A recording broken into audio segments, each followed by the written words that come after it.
ദുഃഖശനിയാഴ്ച, ദൈവത്തിൻ്റെ നിശബ്ദതയെ ധ്യാനിക്കുന്ന ദിവസം. പുറമേ നിന്ന് നോക്കുമ്പോൾ ക്രിസ്തുവിൻ്റെ കല്ലറ മൂകമെങ്കിലും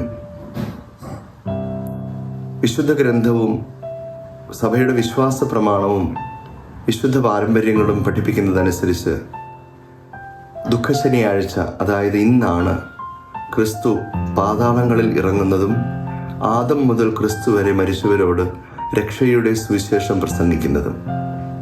അതായത് ദുഃഖശനിയാഴ്ച കല്ലറ മൂകമെങ്കിലും ദൈവം പ്രവർത്തന നിരതനാണ്.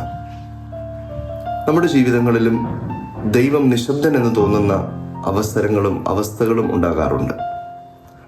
ചില പ്രാർത്ഥനകൾക്ക് ഉത്തരം ലഭിക്കാതെ വരുമ്പോൾ, ദൈവത്തോട് ചേർന്ന് നിന്നിട്ടും ചില സങ്കടങ്ങൾക്ക് പരിഹാരം ലഭിക്കാതെ വരുമ്പോൾ എന്തുകൊണ്ട് ദൈവം നിശബ്ദനായിരിക്കുന്നു എന്ന് നമുക്ക് സങ്കടം തോന്നാറുണ്ട്. അപ്പോഴൊക്കെ ഓർക്കുക, ദൈവം നിശബ്ദനെങ്കിലും നമുക്ക് വേണ്ടി പ്രവർത്തന നിരതനാണ്. നമുക്കറിയാത്ത വഴികളിലൂടെ, നമുക്ക് മനസ്സിലാകാത്ത വഴികളിലൂടെ ദൈവം നമുക്ക് വേണ്ടി പ്രവർത്തിച്ചുകൊണ്ടേയിരിക്കുന്നു. യോഹന്നാന്റെ സുവിശേഷം 5-ാം അധ്യായം 17-ാം തിരുവചനം ഇപ്രകാരം പറയുന്നു: എൻ്റെ പിതാവ് ഇപ്പോഴും പ്രവർത്തന നിരതനാണ്, ഞാനും പ്രവർത്തിക്കുന്നു. The silence of God does not mean the absence of God. ദൈവം നിശബ്ദൻ എന്നും വെച്ച് ദൈവം നമ്മുടെ കൂടെ ഇല്ല എന്നല്ല അതിനർത്ഥം.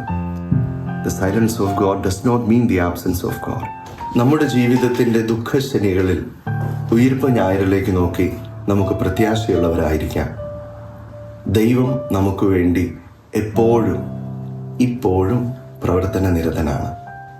ദൈവം നമ്മെ അനുഗ്രഹിക്കട്ടെ. ഈശോ മിശിഹായ്ക്ക് സ്തുതിയായിരിക്കും.